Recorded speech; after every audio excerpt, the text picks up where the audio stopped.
इस समय हम उत्तराखंड के गूलर में हैं और यहाँ हम आपको क्यों लाए हैं, क्योंकि यहाँ पर पटरियां पहुंच चुकी हैं, रेल पटरी यहाँ पर पहुंच चुकी है और काम काफी तेजी से किया जा रहा है। और यहाँ जो मेरे पीछे, मेरे पास में जो आप टनल देख रहे हैं, इस टनल की अगर हम बात करें तो यह है रेल सुरंग 2। रेल सुरंग 2 कहीं ना कहीं शिवपुरी से शुरू होती है और गूलर में खत्म होती है। तकरीबन 6 किलोमीटर के आसपास इसकी लंबाई है और जैसे ही यह टनल बाहर आती है तुरंत ही एक पुल पड़ता है। तो यह गूलर का पुल है और यहाँ हम कह सकते हैं एक सेक्शन है जो कहीं ना कहीं खुले में है, क्योंकि इस पूरे प्रोजेक्ट की जब हम बात करते हैं तकरीबन 125 किलोमीटर लंबा यह रेल प्रोजेक्ट है, जिसमें से सिर्फ और सिर्फ छोटा सा हिस्सा ही खुला हुआ है। 105 किलोमीटर लंबी सुरंगें हैं और अगर हम दोनों एस्केप टनल और दोनों को मिलाएं तो इसकी जो लंबाई है और ज्यादा हो जाती है। तो यह पुल क्यों खास है, किस वजह से, इसमें क्या क्या तकनीक इस्तेमाल की गई है, इन सब पर बातचीत करने के लिए हमारे साथ पंकज शर्मा जी हैं। उनसे भी हम बात करेंगे, इंजीनियर हैं एल&टी में। ऐसे ही जानते हैं पंकज जी, जब हम इस पुल की बात करते हैं तो यह पुल किस तरीके की तकनीक पे बना हुआ है, क्या क्या चीजें हैं? नमस्कार जी। मैं कहना चाहूँगा कि जो ब्रिज की अप्रोक्सीमेट जो लंबाई है 110 मीटर के आसपास लंबाई है और जो स्पैन है हमारा वो एक जो रेल ब्रिज है, एक यहाँ पे गुलर में एक रोड ब्रिज है। जो रोड ब्रिज का जो इस्तेमाल किया जाएगा वो स्केप टनल के लिए इस्तेमाल किया जाएगा। और ये जो हम इसको ब्रिज का जो कैटेगरी है वो है हमारा कंपोजिट ब्रिज करके बोलते हैं इसको। Composite steel girder. Yes, composite steel bridge बोलेंगे क्योंकि इसमें गर्डर का इस्तेमाल भी किया गया है और आरसीसी टैक्स स्लैब का भी इस्तेमाल किया गया है। तो इसके अलावा जो हमारा रेल ब्रिज है उसकी लंबाई भी अप्रोक्सीमेटली 110 मीटर ही है। इसमें हमारे 4 स्पैन है और जिसकी जो स्पैन एक सिंगल स्पैन की जो लंबाई है वो 32.5 मीटर के आसपास है। अच्छा, इसमें जो ट्रैक बिछाया जाएगा वो सिंगल ट्रैक होगा या डबल?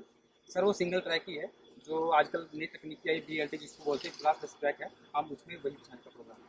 अच्छा, इसकी फाउंडेशन की अगर हम बात करें तो फाउंडेशन किस तरीके की है, और जो पास का ये है पहाड़ी नाला है इसमें इसका भी ख्याल रखा गया होगा? जी जो आसपास का जो यहाँ हाइड्रोलॉजिकल डेटा के हिसाब से अभी यहाँ पे जो हमने फाउंडेशन अडॉप्ट किया है वो ओपन फाउंडेशन है, बट इसके अंदर हमने शेयर की का भी प्रोविजन दिया है। इन केस मतलब अगर हैवी फ्लड होता है या क्लाउड ब्रस्ट होता है तो उसको ये झेल सकता है। अच्छा, भूकंप के लिहाज से इसमें क्या चीजें की गई हैं? इसमें हमने हाई ग्रेड का जो स्टील और कंक्रीट यूज़ किया गया है और जो हमारा जो डायमेंशन है उसकी वो उसको आराम से झेल जाएगी, ऐसे कोई दिक्कत वाली बात नहीं है। अच्छा, जो पुल बनाया गया है इस पर मैक्सिमम जो ट्रेन की रफ्तार है वो कितनी रहेगी? जी, अब जो अप्रोक्सीमेटली ट्रेन की रफ्तार जो है 80 से 120 किलोमीटर पर आवर के हिसाब से रहेगी। तो बाकी जो लोड कैरिंग कैपेसिटी है इसकी वो 25 टन पर एक्सेल लोड है। अच्छा, ये पुल बन गया, ठीक, अब इसके बाद क्या प्रोसेस होगा, क्या क्या टेस्टिंग की जाएंगी इसकी? टेस्टिंग की बात करें तो हमने इसके ऊपर में लोड टेस्ट ऑलरेडी कर दिया है। अगर आप देख पा रहे हैं तो हमने यहाँ पे कवर स्लैब रखी हुई है। इसका जो लोड टेस्ट है जल्दी मंजूर हो गया है। अभी इसके ऊपर हमको सिर्फ केबल लेने का ही काम बाकी है और ब्लास्ट सेक्शन का ही कंस्ट्रक्शन बाकी है। अच्छा, ये पुल जिसकी लंबाई अगर हम बात करें तो कितनी है, साथ ही साथ आगे जो खुला हुआ सेक्शन है अगर उसकी लंबाई की आपसे हम जानकारी चाहें तो क्या है? जैसे कि मैंने आपको पहले बताया है, इसकी जो लंबाई है अप्रोक्सीमेटली 110 मीटर है। इसके बाद ये ओपन में है जिसको रिटेनिंग वॉल से कवर किया गया है। जो हम टनल मक यूज़ कर रहे हैं तो एक तरह से उसको कंपनसेट भी कर देंगे और एज ए एम्बैंकमेंट का पार्ट इसको बोला गया है। जो यही एक ब्रिज है जो हमारा टनल 2 को टनल 3 से जोड़ता है। जो वहाँ से स्टार्टिंग की अगर लेंथ की बात करेंगे तो अप्रोक्सीमेटली 700 मीटर का स्ट्रेच है जो ओपन है हमारा टनल 2 से टनल 3 के बीच में। तो यहाँ पंकज जी तमाम चीज़ों के बारे में बता रहे हैं। कितनी समय से यहाँ पर काम कर रहे हैं? सर मैं इस प्रोजेक्ट में स्टार्टिंग से ही हूँ। 2020 में मेरे यहाँ पे ट्रांसफ़र हो गया था, तो आई होप कि अभी 6-8 महीने में हम यहाँ से क्लोज करके ट्रांसफर लेकिन। अच्छा, एक और चीज़ हम जानना चाहते हैं, जब इस तरीके के टेरेन में आप आए और साथ ही साथ जब पहला दिन आपका रहा होगा और आज, दोनों में क्या फ़र्क आप महसूस करते हैं? सर पहले हम बात करें स्टार्टिंग फेज़ की, तो उस टाइम तो यहाँ पे कम्युनिकेशन का थोड़ा इशू था और अप्रोच का थोड़ा इशू था, फिर थोड़ा जंगल का भी इशू था।